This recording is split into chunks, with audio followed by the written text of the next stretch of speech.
Alhamdulillah. Alhamdulillah Rabbil Alameen. As-salatu was-salamu ala rasulihil kareem. Amma ba'd. Faqad qala Allah ta'ala fil Qur'anil kareem wal furqanil majid. A'udhu billahi minash shaitanir rajim. Bismillahir rahmanir rahim. Alif Lam Mim. Zalikal kitabu la raiba fihi hudan lil muttaqin. Qala nabiyyuna sallallahu alaihi wasallam, Fatima bid'atun minni faman aghlabaha aghlabani. Wa qala aidan, Fatima bid'atun minni aw kama qala alaihi salatu wassalam. Subhanaka la ilma lana illa ma 'allamtana innaka antal alimul hakim.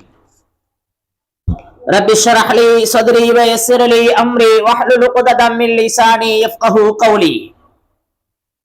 Allahumma salli ala sayyidina nabiyyina maulana Muhammadin tibbil qulubi wa dawaiha wa afiyatil abdani wa shifaiha wa nuril absari wa dhiyaiha wa ala alihi wa sahbihi wa sallam.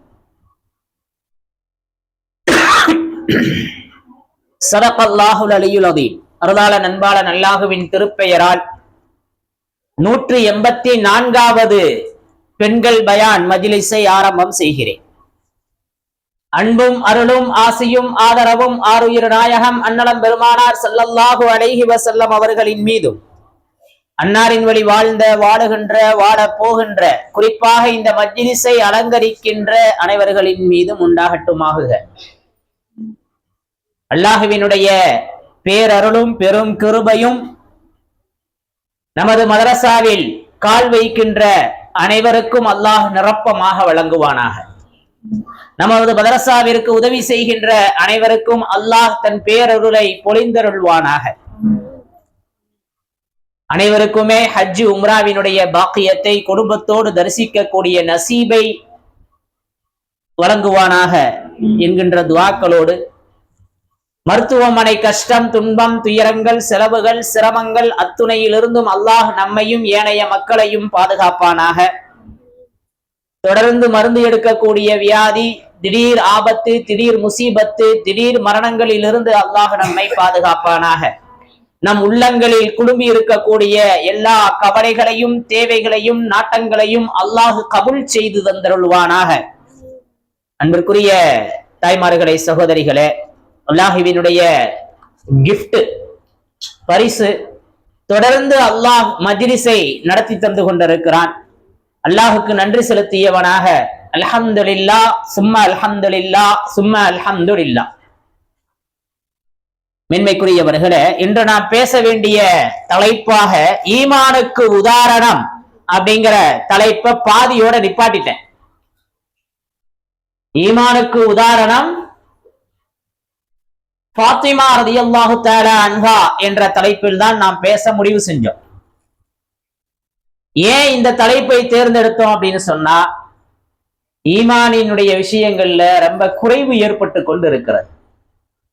அவ்வப்போது ஆங்காங்கே சில நிகழ்வுகள், சில மனிதர்கள் சாதாரணமா இருக்கிறாங்க, அவங்கள்ட்ட ஈமான் வெளிப்படுகிறது, சந்தோஷமா இருக்கு. அதே நேரத்துல பெரும்பான்மையாக ஈமானில் சிதைவு ஏற்படுகிறது, ஈமானில் சீர்குலைவு ஏற்படுகிறது, ஈமானை துச்சமென கருதக்கூடிய சூழ்நிலைகள் பல்கி பெருகி கிடக்குது. ஈமானினுடைய அடையாளம், ஈமானினுடைய அடையாளம் என்ன? சுத்தம். ஆனா இன்னைக்கு அந்த சுத்தம் எந்த அளவுல நம்மள்ட்ட இருக்கு யோசிச்சு பாருங்க. இன்னைக்கு ஸ்மார்ட்ட விரும்புறோம், நீட்டா இருக்கணும்னு நினைக்கிறோம். Smart house, smart kitchen, smart phone, எல்லாத்துலயுமே ஸ்மார்ட் விரும்புறோம். நல்லா இருக்கணும், எல்லாமே அழகா இருக்கணும் அப்படின்னு என்ன செய்யறோம்? விரும்பக்கூடிய ஒரு உலகமா இருக்குது. ஆனா ஈமான் ஸ்மார்ட்டா இருக்கணும்னு நினைக்கிறது. ஈமான் ரொம்ப மோசம் அடைஞ்சுகிட்டு இருக்குது. ஒரு புறத்துல ஈமான் இருப்பதின் காரணமாக ஒரு ஆணும் இன்னொரு பெண்ணும் பேசுவது தவறுங்கிறத விளங்கி கவலைப்படுகின்ற அன்பர்களும் இருக்கிறார்கள். இதெல்லாம் இன்றைய ட்ரெண்ட், இன்றைய நாகரிகம், இது இன்றைய சமூகத்தினுடைய நடைமுறையே இதுதான். இத போய் பெருசா பேசலாமான்னு சகஜமாக பாவம் செய்யக்கூடியவங்களும் இருக்கிறார். நல்லா பாதுகாக்கணும். அப்படிப்பட்ட இந்த உலகத்துல நீயும் படிச்சிருக்கிற, நானும் படிச்சிருக்கிறேன். நீயும் மனிதன் தான், நானும் மனுஷிதான் என்கின்ற ஒரு போங்கு இருக்கக்கூடிய சூழ்நிலையில அன்னை ஃபாத்திமா ரலியல்லாஹு தஆலா அன்ஹா அவர்களினுடைய வரலாறு ஒரு அற்புத வழிகாட்டியா இருக்கு. இஸ்லாமிய வரலாற்றுல ஈமானுடைய உறுதியோட உன்னதமான பண்புகளோட வாழ்ந்து எண்ணற்ற முஸ்லிம்களினுடைய உள்ளத்துல வழிகாட்டியாக திகழக்கூடிய ஆளுமைகள் ஏராளம். நபி பெருமானார் ஸல்லல்லாஹு அலைஹி வஸல்லம் அவர்களின் மனைவி அன்னை ஃபாத்திமா ரலியல்லாஹு தஆலா அன்ஹா அவங்க அதற்கு ஒரு அற்புதமான உதாரணமா இருந்துகிட்டு இருக்கிறாங்க.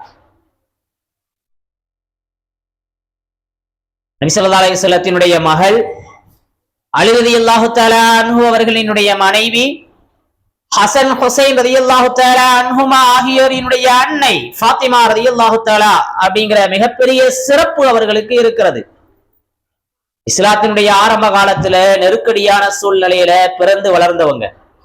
நபி அவர்களுக்கு மகளாக பிறக்கின்ற பெரு பாக்கியம் கிடைச்சிருந்தாலும் ஈருலகத்தினுடைய தலைவருக்கு மகளாக, ஈருலகத்திற்கும் வழிகாட்டக்கூடிய மாபெரும் வழிகாட்டியின் மகளாக பிறந்திருந்தும் ஆடம்பரம் இல்லாத தியாகம் நிறைந்த ஒரு வாழ்க்கையை மேற்கொண்டவர்கள் தான் அன்னை ஃபாத்திமா ரலியல்லாஹு தஆலா அன்ஹா. பெண்களினுடைய முன்மாதிரியாக பொறுமை, எளிமை, இரையச்சம், கடமையுணர்வு, குடும்ப நிர்வாகம், இப்படி எல்லா அம்சங்களிலேயுமே ஃபாத்திமா ரலியல்லாஹு தஆலா அன்ஹா அவங்க ஒரு சிறந்த எடுத்துக்காட்டு. ஃபாத்திமா ரலியல்லாஹு தஆலா அன்ஹா அவர்களினுடைய வாழ்க்கை இன்றைய பெண்களுக்கு மட்டுமல்ல, ஆண்களுக்கும் ஈமானிய பாடம். ஃபாத்திமா ரலியல்லாஹு தஆலா அன்ஹா அவர்களுடைய வாழ்க்கை பெண்களுக்கு மட்டுமல்ல, ஆண்களுக்கும் ஒரு ஈமானிய பாடம். ஈமானிய வாழ்வுக்கு எடுத்துக்காட்டு அன்னை ஃபாத்திமா என்று சொன்னால் அது மிகையல்ல. ஃபாத்திமா ரலியல்லாஹு தஆலா அன்ஹா அவர்களினுடைய ஈமானிய பாடங்கள், தூய்மையான வாழ்வு இன்றைய முஸ்லிம் சமூகத்திற்கான மிகப்பெரிய வழிகாட்டியா இருக்குது. ஃபாத்திமா ரலியல்லாஹு தஆலா அன்ஹா அவங்க மக்கால நுபுவத்திற்கு பின்பு, நுபுவத்து கிடைக்கிறதுக்கு 5 ஆண்டுகளுக்கு முன்பு பிறந்தாங்க. நபி ஸல்லல்லாஹு அலைஹி வஸல்லம் அவங்களுக்கு 40 வயசுல நுபுவத் கிடைச்சிச்சு. நபியினுடைய 35வது வயதுல ஃபாத்திமா ரலியல்லாஹு தஆலா அன்ஹா அவங்க அன்னை ஹதீஜா அம்மையாருக்கு பிறந்த கடைக்குட்டி மகள், கடைக்குட்டி செல்லம் ஃபாத்திமா ரலியல்லாஹு தஆலா அன்ஹா. தாயார் கதீஜா ரலியல்லாஹு தஆலா அன்ஹா அவங்க இறந்ததற்கு பின்பு தந்தைக்கான எல்லா பணிவிடைகளையும் சிறு வயசிலேயே செஞ்சாங்க ஃபாத்திமா ரலியல்லாஹு தஆலா அன்ஹா. அதனாலேயே தன் தந்தையின் தாய் என்ற செல்ல பெயர் உம்மு அபீஹா என்று வர்ணிக்கப்பட்டார்கள். என்ன பேர்ல வர்ணிக்கப்பட்டாங்க?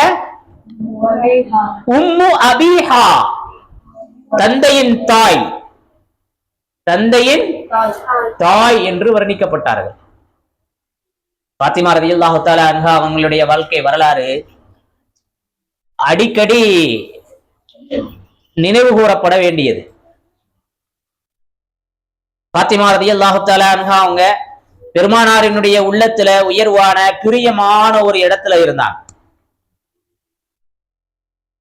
அதே மாதிரியே முஃமின்களினுடைய உள்ளத்திலையும் மிகவும் நேசத்திற்குரியவர்களாக மென்மையான ஒரு இடம் இருக்கணும். அஹப்பு அஹ்லி, என்னுடைய குடும்பத்தை பிரியப்படுங்க அப்படின்னு சொன்னா ஃபாத்திமாவை நேசியுங்கன்னு சொன்னாங்க ரசூலுல்லாஹி ஸல்லல்லாஹு அலைஹி வஸல்லம். ஃபாத்திமா என்னிலிருந்தும் இருக்கிறார்கள், நான் அவரிலிருந்தும் இருக்கிறேன்.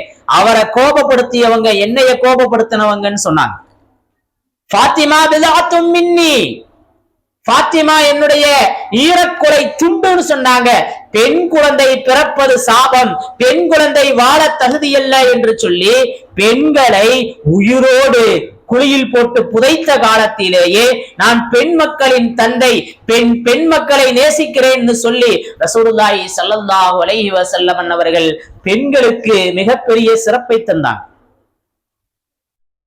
பெருமானாரினுடைய அதிக நேசம் மட்டுமல்ல, பெருமானாரினுடைய பிரியத்தை மட்டுமல்ல, பெருமானாரினுடைய வம்சத்தையும் விருத்தி செய்தவர்கள் என்ற மரியாதையும் கண்ணியமும் அன்னை ஃபாத்திமா அவர்களுக்கு தான் கிடைத்திருக்கிறது. நபி ஸல்லல்லாஹு அலைஹி வஸல்லத்துக்கு 7 குழந்தைங்க இருந்தாங்க. நபி ஸல்லல்லாஹு அலைஹி வஸல்லம் அவர்களுக்கு 7 குழந்தைகள்ல 3 ஆண் குழந்தைகள் சின்ன வயதிலேயே வஃபாத் ஆகிடுறாங்க. நபியினுடைய அந்த பெண் மக்கள்ல நபியினுடைய வம்சத்தை, நபியினுடைய பரம்பரையை பூர்த்தி செய்தவர்கள், இன்று வரை நிலைத்திருக்க செய்தவர்கள் ஃபாத்திமா ரலியல்லாஹு தஆலா அன்ஹா அவங்கதான்.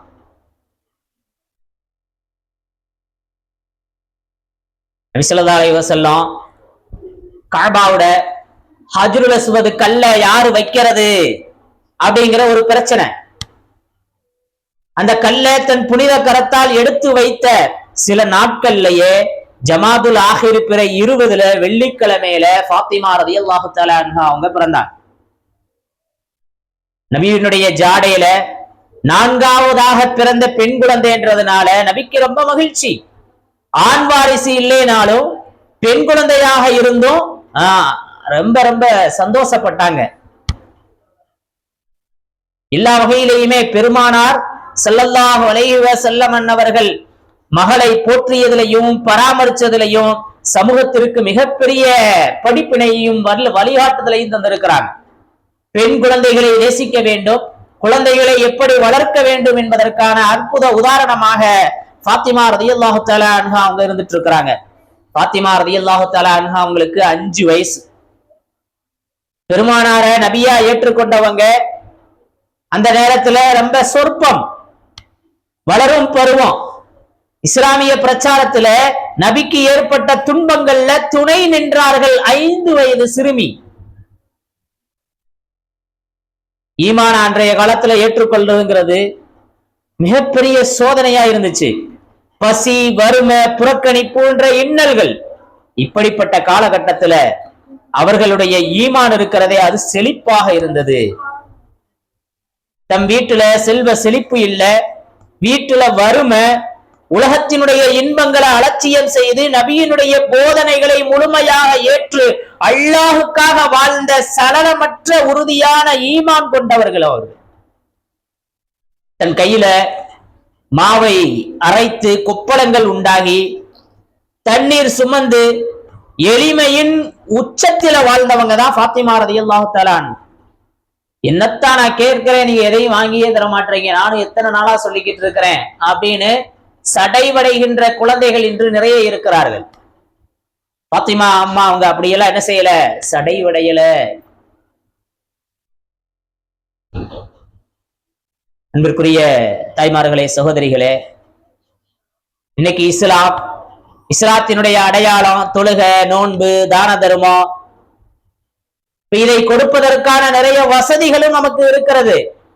சின்ன சின்ன உலக ஆசைகளுக்காக, அற்ப இன்பங்களுக்காக மார்க்கத்திற்கு சமரசம் செஞ்சுக்கிறோம், மார்க்கத்தை விட்டுட்டு போயிடுறோம். ஆனா ஃபாத்திமா ரலியல்லாஹு தஆலா அன்ஹா அவங்களுடைய அந்த ஈமானுடைய காலத்துல சிரமம், வறுமை, ஆனா ஈமான இழக்கல, தொழுகையை விடல, குர்ஆன் ஓதுறத விடல, நற்குணங்களின் நாயகியா இருந்தாங்க. இன்னைக்கு இது மாதிரியான விஷயங்கள் எல்லாம் ஈமானின் சுவை குறைந்து விட்டது. ஃபாத்திமா ரலியல்லாஹு தஆலா அன்ஹா அவங்க நம்முடைய ஈமானை பலப்படுத்துவதற்கான ஒரு அற்புத வழிகாட்டியா இருக்கிறார். மக்கால காஃபிர்கள் நபி ஸல்லல்லாஹு அலைஹி வஸல்லத்துக்கு நிறைய கொடுமைகளை தந்தாங்க. ஒரு நாள் நபி ஸல்லல்லாஹு அலைஹி வஸல்லம் மக்கால தொழுதுகிட்டு இருந்தாங்க. அபூ ஜஹலும் அவனுடைய கூட்டாளிகளும் ஒட்டகத்தினுடைய அந்த குடலை கொண்டு என்ன செஞ்சாங்க, அவர்களின் மீது முதுகுல போட்டுட்டாங்க. பெரிய பெரிய சஹாபாக்கள் கூட இதை பார்த்து பயந்த அந்த காலகட்டத்துல ஃபாத்திமா ரலியல்லாஹு தஆலா அன்ஹா அவங்க ஓடி போய் தந்தையின் மீது கிடந்த அந்த குடல்களை எல்லாம் பிஞ்சு கைகளை வச்சு தூய்மைப்படுத்தினாங்க, அசுத்தத்தை நீக்கினாங்க. சின்ன வயசு, அசூசையாக நினைக்காம தந்தைக்கு உறுதுணையா இருந்தாங்க. தந்தையின் மீது எந்த அளவுக்கு நேசம் கொண்டிருக்கிறாங்க ஃபாத்திமா ரலியல்லாஹு தஆலா. ஒரு மகள் தந்தையை எப்படி நேசிக்க வேண்டும். எனக்கு ஒரு மகள் பிறந்தால் அம்பானியா நானானேன்னு வாட்ஸ்அப்லயும் ஸ்டேட்டஸ்லயும் வைக்கிறது தான் பெருமையா இருக்குது. பெண் குழந்தை பிறந்தவுடனே தந்தை அம்பானியாக பறக்கிறார். ஆனா பிள்ளைங்க வளர வளர அந்த அம்பானி தந்தையை அம்பானி ஆக்குறாங்களானா ஓட்டாண்டியா தான் ஆக்குறாங்க.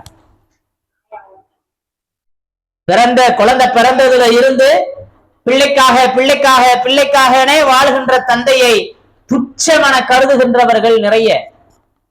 சின்ன வயசுல இருந்து பார்த்து பார்த்து எந்த ஆடையை போட்டா அழகா இருக்கும், எந்த ஸ்கூல்ல சேர்த்து படிக்க வச்சா நல்லா இருக்கும், ஒவ்வொரு தருணங்களிலும் அணு அணுவாக ரசித்து ரசித்து வளர்த்த தந்தைய காலேஜுங்கிற ஒரு இடத்துக்கு போன உடனே உலகத்தினுடைய அந்த இன்பமும் கூட படிக்கின்ற தன் சக தோழிகளினுடைய அந்த பழக்க வழக்கமும் ஈமானை துச்சமென கருதக்கூடிய சூழ்நிலையை ஏற்படுத்துகிறது. தந்தையா காதலனான்னு கேட்கல, எனக்கு காதல் தான் முக்கியம், தந்தை தேவையில்லை என்று போகிறாள் என்று சொன்னால் கொஞ்சம் யோசிப்பதற்கு கடமைப்பட்டிருக்கின்றோம். மதீனா வந்த ஹிஜ்ரி 2ஆம் ஆண்டுல அலி ரலியல்லாஹு தஆலா அன்ஹு அவங்களுக்கு திருமணம் முடிஞ்சிச்சு. மகராக அலி ரலியல்லாஹு தஆலா அன்ஹு அவங்கள்ட்ட கொடுக்கிறதுக்கு எந்த பொருளும் இல்லை. ஒரே ஒரு போர்க்கவச கேடயம் இருந்துச்சு. அதை விற்று அதில் கிடைத்த சொற்ப தொகையை மகரா கொடுத்தாங்க அலி ரலியல்லாஹு தஆலா அன்ஹு. நபி அவர்களும் சில சீதனங்கள் கொடுத்தாங்க. ஒரு படுக்க விரிப்பு, தண்ணீர் அருந்த தேவைப்படுகின்ற ஒரு தோல் பை, மாவு அரைக்கின்ற ஒரு திருகை, தலையணைக்காக ஈச்சனார் நிரப்பப்பட்ட ஒரு தலையணை. இன்னைக்கு லாரி லாரியா சீதனம். உலகத்தையே தாழும் தகுதி படைத்த நபியின் மகள் வெறும் திருகையோடு வாழ்க்கையை தொடங்கினார்கள். எல்லாத்தையும் செஞ்சாலும் வீட்டுக்கு வரையிலா ஏதாவது ஒரு பொருளை மகள் எடுத்து சென்று விடுவாள் என்கின்ற வீடியோக்கள் இன்று பரவலாக காண்கிறோம். அன்பிற்குரியவர்களே, அவ்வளவு செஞ்சும் பெற்றோரினுடைய நிலைப்பாடு எப்படி இருக்கிறது என்பதை கொஞ்சம் யோசிப்பதற்கு கடமைப்பட்டிருக்கின்றோம். பாத்திமா ரலியல்லாஹு தஆலா அன்ஹா அவங்க வீட்டுல பல நாட்கள் அடுப்பு எரியாது, பசியோட இருப்பாங்க, கை வலிக்க மாவு அரைப்பாங்க, தோள்பட்ட வலிக்க தண்ணீர் சுமப்பார்கள். பாத்திமா நாயகியினுடைய வாழ்க்கை ரொம்ப எளிமையா இருந்துச்சு. அலி ரலியல்லாஹு தஆலா அன்ஹு அவங்க தண்ணீர் இறைச்சு கொடுக்கிறது போன்ற கூலி வேலை செஞ்சு கிடைக்கிற பணத்துல குடும்பத்தை நடத்துவாங்க. திருகையை அரைத்து அரைத்து கைகளிலே காப்பு காய்த்து விட்டது. நபி அவர்கள்ட்ட சில அடிமைகள் வந்திருக்கிறாங்க. அதை கேட்டு ஒரு அடிமையை வேலைக்கு வாங்கிட்டு வரலான்னு அலி ரலியல்லாஹு தஆலா அன்ஹு அவங்க சொல்ல, அன்னை ஃபாத்திமா வீட்டுக்கு வந்தாங்க. நபி அவர்கள் வேறு அலுவலில் சில நண்பர்கள்ட்ட பேசிக்கிட்டு இருக்கிறாங்க. அதனால திரும்பி வந்துடுறாங்க கேட்பதற்கு வெட்கப்பட்டு. பிறகு நபி அவர்கள் வீட்டுக்கு வர்றாங்க. வீட்டுக்கு வந்தேமா என் அன்பு மகளே, என்ன விஷயம் அப்படின்னு மாணவி கேட்க நடந்த தகவலை சொல்றாங்க. ஒரு பணியாளரை வாங்கி வர நான் அனுப்பினேன் அப்படின்னு சொல்லல, பணியாளர் உனக்கு கிடைப்பதை விட சிறந்த ஒன்றை உமக்கு தருகிறேன், அதை நீ சொல்லுன்னு சொல்லி ஃபாத்திமா தஸ்பீஹா என்ன செஞ்சாங்க, நபி ஸல்லல்லாஹு அலைஹி வஸல்லம் சொல்லி கொடுத்தாங்க. படுக்கிறதுக்கு முன்னாடி எல்லா வேலையும் முடித்ததற்கு பின்பு 33 முறை சுப்ஹானல்லாஹ், 33 முறை அல்ஹம்துலில்லாஹ், 34 முறை அல்லாஹு அக்பர் சொல்லுமானு. அல்ஹம்துலில்லாஹ். இன்றைய பெண்களுக்கு ஆக சிறந்த பாடத்தை அன்னை ஃபாத்திமா ரலியல்லாஹு தஆலா அன்ஹா அவங்களுடைய மரண சாசனம் கற்றுத்தருகிறது. ஒழுக்கம் என்ன விலை, ஹிஜாபுனா என்ன, ஹிஜாபின் மூலம் இஸ்லாம் பெண்களை அடிமைப்படுத்துது, சிறுமைப்படுத்துது, சிறைப்பிடித்து வைக்குதுன்னு சொல்லக்கூடியவங்க இன்னைக்கு நிறைய உருவாயிட்டாங்க. அல்லாஹ் பாதுகாக்கணும். மதரசாவுக்கு வர்றவங்க, பயான்ல கலந்துக்கிறவங்க எல்லாம் அப்படிப்பட்டவர்கள் அல்ல. அவர்கள் எல்லாம் இதை உணர்ந்தவர்கள். அல்லாஹ் காலம் முழுவதும் உணர்ந்து ஹிஜாபை பேணக்கூடிய நசீபை தந்தருள்வானாக. எந்த அளவுக்கு பர்தாவ ஃபாத்திமா அம்மா பேணி இருக்கிறாங்கன்னு சொன்னா, அஸ்மா பின்து உமைஸ்ட கவலையா பேசுறாங்க. அஸ்மா, ஒரு பெண் இறந்தா அவளை ஒரு துணியில போர்த்தி ஜனாசாவை தூக்கிட்டு போறாங்க. அப்ப உடலினுடைய வடிவம் உயரம் என்ன, அவள் குண்டா இருக்காளா ஒல்லியா இருக்கிறாங்களாருது அந்நிய ஆண்களுக்கு தெரிஞ்சிருது. எனவே இது எனக்கு வெக்கமா இருக்குது, நான் இறந்தா என்னுடைய உடல் வடிவம் தெரியக்கூடாது அப்படின்னு கவலைப்பட்டாங்க. இன்னைக்கு புர்காதான போட்டிருக்கோம் அப்படின்னு சர்வசாதாரணமாக போகக்கூடிய சூழ்நிலை. பழைய காலத்தை பற்றி முந்தையவர்கள்லாம் சொல்லுவாங்க, சில தெருக்கள்ல இது பெண்கள் செல்லும் தெரு அப்படின்னு சில ஊர்கள்ல இருக்கு. ஆண்கள் வந்தா பெண்கள் ஓரமா ஓடி ஒளிஞ்சிருவாங்க, அந்த அளவுக்கு ஹிஜாபை பேணி இருக்கிறாங்க. நபி அவர்கள் பேசிக்கிட்டு இருந்தாங்க, ஒரு பெண், வயதான பெண் கடந்து போனாங்க பாத்திமா அன்னையினுடைய வீட்டுக்கு. அலி ரலியல்லாஹு தஆலா அன்ஹு நபி ஸல்லல்லாஹு அலைஹி வஸல்லம் சொன்னாங்க, உங்க வீட்டுக்கு யாரோ வயதான மூதாட்டி போறாங்க, என்னன்னு போய் பாருங்கன்னு. யா ரசூலல்லாஹ், அது உங்களுடைய திருமகளார்னு சொன்னாங்க. அலி ரலியல்லாஹு தஆலா அன்ஹு தந்தைக்கே அடையாளம் தெரியாத அளவுக்கு தான் ரோட்ல போய் இருக்கிறாங்கிறத நம்ம பாக்குறோம். உயிருடன் இருக்கும்போது நான் இறந்த பின்பு இந்த பாத்திமா குட்டையானவளா நட்டையானவளான்னு பிற அந்நிய ஆண்கள் பார்க்க கூடாதுன்னு கவலைப்பட்டு இருக்கிறாங்க. இன்னைக்கு நம்முடைய நிலை எப்படி இருக்கிறது என்பதை இன்றைய 2K கிட்ஸ்கள் சிந்திக்க கடமைப்பட்டிருக்கிறார்கள். பாத்திமா ரலியல்லாஹு தஆலா அன்ஹா வெக்கத்திலும் கற்பொழுக்கத்தை பேணுறதிலையும் மிகவும் உன்னதமானவர்களா இருந்தாங்க. இப்ப சொன்னாங்க, அஸ்மா ரலியல்லாஹு தஆலா அன்ஹா அவங்க இறந்ததற்கு பின்பு அந்நியர்களுடைய கற்பனையில கூட என்னுடைய உருவம் வந்துடக்கூடாது அப்படின்னு அவங்க சொன்னதை கேட்டுட்டு, அபிசீனியாவுல நான் ஒரு முறையை பார்த்தேன், பேரிச்ச மட்டைகளை வளைச்சு கூடாரம் போல பல்லாக்கு மாதிரி செஞ்சு அதுக்குள்ள ஜனாசாவை வச்சுட்டா உள்ள இருக்கிறது வெளியே தெரியாது. இஸ்லாமிய வரலாற்றுல முதலாக மூடப்பட்ட பள்ளக்கில் ஜனாசா எடுத்து செல்லப்பட்டதுன்னு சொன்னா அது அன்னை ஃபாத்திமா ரலியல்லாஹு தஆலா அன்ஹா அவங்களுக்கு தான். அதனாலதான் அல்லாஹ் கியாமத்து நாள்ல கூட ஃபாத்திமா அம்மாவுக்கு மிகப்பெரிய கண்ணியத்தை தர்றானா.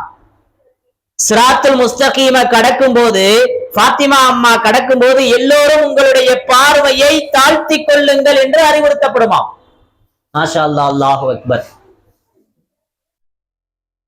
ஃபாத்திமா ரலியல்லாஹு தஆலா அன்ஹா அவங்களுடைய இறுதி வசியத்து இப்படி இருந்துச்சு,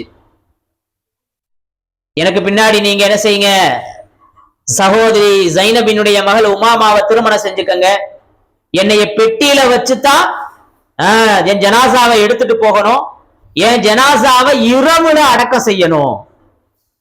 அஸ்மா பின்த் உமைஸும் அலி ரலியல்லாஹு தஆலா அன்ஹு அவர்களுடைய உதவியோட அவங்களுடைய ஜனாசாவை குளிப்பாட்டணும் அப்படின்னு வசியத் செஞ்சாங்க. இன்னைக்கு ஜனாசாவாயிட்டா அந்த பெண்கள் அந்நிய ஆண்கள் வந்து பார்த்துட்டு போறாங்க, பார்க்க அனுமதிக்கிறாங்க. உயிரோடு இருக்கும் போது யாரு பார்க்க கூடாதோ, வயதான மரணித்ததற்கு பின்பும் அவர்கள் பார்க்க கூடாது. யாருக்கு பார்க்க அனுமதி இருக்குதோ அவங்க மட்டும் தான் மௌத்தானாலும் பார்க்கணும். ஜனாசா தானேன்னு சொல்லி நண்பர்கள், அண்டை வீட்டினர், மாற்று மத அன்பர்கள் எல்லாரும் பார்க்கக்கூடிய ஒரு சூழ்நிலை அல்லாஹ் பாதுகாக்கணும். வீட்டாரினுடைய கடமை இந்த ஜனாசாவை யாரு பார்க்கணுங்கிறத அதை பாதுகாக்கணுங்கிற பொறுப்பு அவங்களுக்கு இருக்குது, ஆனா மறந்துடுறாங்க. பாத்திமா ரலியல்லாஹு தஆலா அன்ஹா எந்த அளவுக்கு கவலைப்பட்டு இருக்கிறாங்க.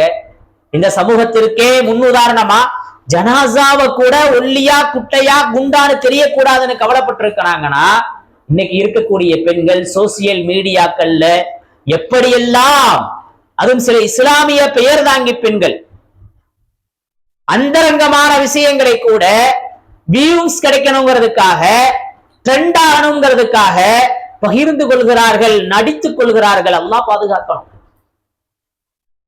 இதை பார்க்கின்ற சமூகம், இதை பார்க்கின்ற இன்றைய ஜெனரேஷன், இதுவெல்லாம் இன்றைய அத்தியாவசியம், இன்றைய வாழ்க்கையினுடைய யதார்த்தம் அப்படின்னு சொல்லக்கூடிய ஒரு சூழ்நிலை. அல்லாஹ் பாதுகாக்கணும். அன்பிற்குரியவர்களே, இந்த தலைப்பை பற்றி இருக்கையில உங்கள்கிட்ட ஒரு கேள்வி கேட்டேன், ஈமானுக்கு உதாரணம் நீங்க என்ன நினைக்கிறீங்கன்னு சொல்லி. ஒவ்வொருத்தரும் ஒரு கருத்து சொன்னீங்க, நானும் ஒரு கருத்து சொன்னேன். அல்ஹம்துலில்லாஹ், ஃபாத்திமா அம்மாவும் ஒரு கருத்து சொல்லுவாங்க. அலி ரலியல்லாஹு தஆலா அன்ஹு அவங்களுக்கு உடல்நிலை சரியில்லை, ஒரு நோய் நலன் விசாரிப்பதற்காக நபி அவர்களும் சில சஹாபாக்களும் வீட்டுக்கு வர்றாங்க. ஒரு கூட்டம் வீட்டுக்கு வருதுன்னு தெரிஞ்ச உடனே அலி ரலியல்லாஹு தஆலா அவங்களுக்கு ரொம்ப சந்தோஷமாயிரும், மகிழ்ச்சி ஆயிருவாங்க. பாத்திமா அம்மாட்ட கேட்பாங்க, இப்படி வர்றாங்க, அவங்களுக்கு கொடுக்கறதுக்கு ஏதாவது இருக்குதா? விருந்தினர் வந்தா என்ன செய்யணும்? கண்ணியப்படுத்தணுமே. விருந்தினரை கண்ணியப்படுத்துவது சுன்னத், விருந்தினரை உபசரிப்பது சுன்னத். விருந்தினர் நம்ம உணவை எடுத்துக்கலாம், அவங்க நமக்கான உணவையும் அவங்க கொண்டு வர்றாங்க. இதுதான் இஸ்லாம் காட்டக்கூடிய மரபு. அது தாய் வீட்டு சொந்தமாக இருந்தாலும் சரி, கணவன் வீட்டு சொந்தமாக இருந்தாலும் சரி, தன் தாய் வீட்டு சொந்தம் வரும்போது உபசரிப்பதும், கணவன் வீட்டு சொந்தம் வரும்போது அதை கஷ்டமாக கருதக்கூடிய சில சூழ்நிலைகளையும் காதிலே கேள்விப்படுகிறோம். நினைக்காதவர்கள் பாக்கியம் பெற்றவர்கள், பாராட்டப்பட வேண்டியவர்கள். அன்பிற்குரிய தாய்மார்களே, சகோதரிகளே, இப்ப பாத்திமா நாயகி சொன்னாங்க, வீட்டுல தேன் தான் இருக்கு, வேற எதுவுமே இல்லை. ஈருலக நாதரினுடைய மகளினுடைய வீட்டுல என்ன இருந்துச்சு? வெறும் தேன் மட்டும்தான் இருந்துச்சு. சரி, அதை ஒரு கிண்ணத்துல ஊத்திட்டு வாமான்னு சொன்னாங்க. அதை ஒரு கிண்ணத்துல ஊத்தி வந்து வைக்கிறாங்க சபையில. அந்த கிண்ணத்துல தேன், அந்த தேன்ல ஒரு முடி இருக்கு. அந்த தேன்ல ஒரு முடி. இப்ப இதை பார்த்து விட்டு நபி ஸல்லல்லாஹு அலைஹி வஸல்லம் சொன்னாங்க, எல்லாரும் முன்னாடியும் தேன்ல முடி இருக்கிறத பார்த்துட்டு நபி அவங்க அதை உத்து பார்த்துக்கிட்டே இருந்தாங்க. இப்ப சொன்னாங்க, இதோ பாருங்க, பிரகாசமான தேன் கிண்ணம், பிரகாசமான தேன் கிண்ணம், இனிமையான தேன், அதுல ஒரு முடி. பிரகாசமான தேன் கிண்ணம், இனிமையான தேன், அதில் ஒரு முடி. இப்ப இதை வைத்து நீங்கள் எல்லாம் ஒரு கருத்து சொல்லுங்கன்னு சொன்னாங்க ரசூலுல்லாஹி ஸல்லல்லாஹு அலைஹி வஸல்லம். நோய் நல விசாரிக்க போயிருக்கிறாங்க. விசாரிக்க போன இடத்துல ஒரு பாடம் நடக்கிறது, ஒரு அற்புதமான பாடம், ஒரு உரையாடல். பிரகாசமான தேன் கிண்ணம், இனிமையான தேனு, அதுல முடி, இத வச்சு உங்க கருத்துக்களை சொல்லுங்க. அபூபக்கர் நாயகம் சொன்னாங்க, ஈமான் இந்த தேன் கிண்ணத்தை விட பிரகாசமானது. ஈமான் இந்த தேன் கிண்ணத்தை விட பிரகாசமானது. ஈமானோடு வாழ்வது தேனை விட இனிமையானது. ஈமானோடு வாழ்வது தேனை விட இனிமையானது. ஈமானோடு இறப்பது இந்த முடியை விட சிக்கலானதுன்னு சொன்னாங்க. அடுத்து உமர் ரலியல்லாஹு தஆலா அன்ஹு அவங்க கருத்தை சொன்னாங்க, ஆட்சி அதிகாரம் இந்த கிண்ணத்தை விட பிரகாசமானது, ஆட்சி புரிகிறது தேனை விட இனிமையானது, ஆட்சியில நீதமா நடந்துக்கிறது முடியை விட சிக்கலானது. அடுத்து உஸ்மானே கனி ரலியல்லாஹு தஆலா அன்ஹு அவங்க சொன்னாங்க, தேன் கிண்ணத்தை கையில் எடுத்து, கல்வி இக்கிண்ணத்தை விட பிரகாசமானது, மார்க்க கல்வியை கற்றுக்கொள்வது இந்த தேனை விட இனிமையானது, கல்வி கற்றதன்படி அமல் செய்வது முடியை விட கடினமானது. தொழு தொழு தொழுன்னு சொல்றோம், பாங்க சொல்லப்படுது, தொழுகலையான்னு கேட்கிறோம், தொழுதைங்களா குர்ஆன் ஓதனைங்களாங்கிறோம், அமல் செய்ய முடியல, கஷ்டமா இருக்குது. அடுத்து அலி ரலியல்லாஹு தஆலா அன்ஹு சொன்னாங்க, விருந்தாளிகள் இந்த தேன் கிண்ணத்தை விட பிரகாசமானவர்கள், விருந்தாளியை உபசரிப்பது இந்த தேனை விட இனிமையானது, விருந்தாளியை திருப்திப்படுத்துவது இந்த முடியை விட சிக்கலானது அப்படின்னு சொன்னாங்க. அடுத்து அருமை மகள் ஃபாத்திமாட்ட கேட்டாங்க. ஃபாத்திமா நாயகி சொன்னாங்க, பெண்களினுடைய வெட்கம் இருக்கிறதே இந்த தேன் கிண்ணத்தை விட பிரகாசமானது. யா ரசூலல்லாஹ், பெண்களின் வெட்கம் இருக்கிறதே இந்த தேன் கிண்ணத்தை விட பிரகாசமானது. பெண்கள் பிறர்கிட்ட இருந்து உடலை மறைத்து வாழ்வது இருக்கிறதே தேனை விட இனிமையானது. பெண்கள் தங்களை தாமே இந்த உலகத்தின் தீய பார்வைகள்ல, தீய நடத்தைகள்ல இருந்து பாதுகாத்துக்கிறது இந்த முடியை விட சிக்கலானது. எல்லோருடைய கருத்தையும் கேட்ட முத்து முஹம்மது ஸல்லல்லாஹு அலைஹி வஸல்லம் சொன்னாங்க, உருவமில்லாத அல்லாஹ் இந்த கிண்ணத்தை விட பிரகாசமானவன். அல்லாஹுக்காக ஒன்றி விடுவது இந்த தேனை விட இனிமையானது. அல்லாஹுவின் கட்டளையின் பிரகாரம் வாழ்வது இந்த முடியை விட சிக்கலானதுன்னு சொன்னாங்க. சுப்ஹானல்லாஹ். இதையெல்லாம் கேட்டுக்கிட்டு இருந்த ஜிப்ரீல் அலைஹிஸ்ஸலாம் வந்தாங்க. யா ரசூலல்லாஹ், என் கருத்தையும் நான் சொல்லிடுறேனே அப்படின்னு கேட்டாங்க. அனுமதி வாங்கிட்டு சொன்னாங்க, அல்லாஹ்வுடைய பாதையில இருக்கிறது இந்த கிண்ணத்தை விட பிரகாசமானது, அல்லாஹ்வுடைய பாதையில போறது இந்த தேனை விட இனிமையானது, அல்லாஹுவின் பாதையில கடைசி வரை இஸ்திகாமத்தா இருக்கிறது இந்த முடியை விட சிக்கலானது. பயான ஆரம்பிச்சோம் பெண்கள் பயான 184வது பயானு. அவ்வப்போது பெண்களினுடைய வருகை குறையும் போதெல்லாம் இதை நடத்தணுமா, மதியம் நடத்திக்கிட்டு இருந்தோம். அப்புறம் திருப்பி மகரீப்ல எல்லா பெண்களுக்கும் மதியம் வர முடியலன்ற கவலை. ஆனாலும் சாயந்தரமாக்கி வர்றதில்லை வர கருத்து சொன்னவங்க. அல்லாஹ் யார நாடுறானோ அவங்கள வர வைக்கிறான். அப்ப என்ன செஞ்சிருவோம், பெண்கள் பயான் நடத்த வேணாம். ஒவ்வொரு இடத்துலயும் பெண்கள் பயான் நடத்துறதுக்கு நிறைய செலவழிக்கிறாங்க. நம்ம பகுதியில ஒரு பெண்கள் பயான் நடத்துறதுக்கு 5000 ரூபாய் செலவாகுதான். ஒரு இடத்துல பெண்கள் பயான் நடத்துறதுக்கு 5000 ரூபாய் செலவாகுது. 184 பயானுக்கும் நாம அப்படியெல்லாம் எதையும் செலவழிக்கவே இல்லை. அல்லாஹ் இல்ம கொடுத்திருக்கிறான், அதை பகிர்ந்துக்கிறோங்கிற அடிப்படையில தொடர்ந்து நடத்தலாம். ஆனா இது இஸ்திகாமத்தா நடத்த முடியுமாங்கிறது மிகப்பெரிய சோதனையாத்தான் இருக்குது. அப்ப ஜிப்ரீல் அலைஹிஸ்ஸலாம் சொன்னாங்க, அல்லாஹ் ஜிப்ரீல் அலைஹிஸ்ஸலாம் தான் என் கருத்தையும் சொல்லிடுறேன்னு சொல்லி, அல்லாஹ்வுடைய பாதையில போறது தேனை விட இனிமையானது, அல்லாஹ்வுடைய பாதையில இஸ்திகாமத்தா இருக்கிறது இந்த முடியை விட சிக்கலானதுன்னு சொன்னாங்க. இதையெல்லாம் கேட்டா அல்லாஹ் சொன்னானா, யா முஹம்மத், சொர்க்கம் இந்த கிண்ணத்தை விட பிரகாசமானது, சுவனத்துல படைக்கப்பட்டிருக்கிற பொருட்கள் இந்த தேனை விட இனிமையானது, சுவனத்தின் பாலத்தை சிராத்தை கடக்கிறது இருக்கிறது இந்த முடியை விட சிக்கலானதுன்னு. அல்லாஹ் அக்பர். அல்லாஹ் சிராத்துல் முஸ்தகீமை கடக்கக்கூடிய பாக்கியத்தை நமக்கு தந்தருள்வானாக. அன்பிற்குரிய தாய்மார்களே, சகோதரிகளே, மாணவ கண்மணிகளே, ரொம்ப சோதனையான காலகட்டம். ஈமானுக்கு மிகப்பெரிய இடையூறு பர்தா போடுறதுல இருந்து, ஹிஜாபை பேணுவதுல இருந்து, கணவனுக்கு கண்ணியம் செலுத்துறதுல இருந்து நிறைய சொல்லலாம். கட்டி கொடுத்ததற்கு பின்பு கணவர்கிட்ட எனக்கு இது வேணும்னு வாழ்க்கையில கேட்டதே இல்லை. மரணத்தின் தருவாயில பாத்திமா அம்மா படுத்திருக்கிறாங்க, என்கிட்ட இதுவரைக்கும் எதுவும் கேட்கலையே, ஏதாவது கேளு பாத்திமான்னு கேட்டாங்கன்னு வரலாறு. இன்னைக்கு நம்ம நிலைமைகளை யோசிச்சு பாருங்க. கேட்கணும் தான், கேட்க வேணாம்னு சொல்லற, கேட்க வேண்டியதை கேட்கணும். ஹைர் அல்ஹம்துலில்லாஹ். சொல்ற விஷயம் என்னன்னு சொன்னா, இன்றைய சமூகத்திற்கான அற்புதமான ரோல் மாடல் பாத்திமா அம்மா. அவர்களுடைய வரலாறு அனைவருமே படிக்கணும், அவர்களுடைய வரலாறை அனைவருமே எடுத்து நடக்கணும். இன்றைய சமூகம் ஈமானோடு வாழ்வதற்கான அற்புத வழிகாட்டுதல் அம்மா பாத்திமாவினுடைய வாழ்விலே இருக்கிறது. படிப்பினை பெறுவதற்கும் அதை எடுத்து நடப்பதற்கும் நம் பெண்களுக்கு அல்லாஹ் அருள் புரிவானாக. வாஹிரு தஅவானா அல்ஹம்துலில்லாஹி ரப்பில் ஆலமீன். அஸ்ஸலாமு அலைக்கும் வரஹ்மத்துல்லாஹி தஆலா வ பரகாத்துஹு.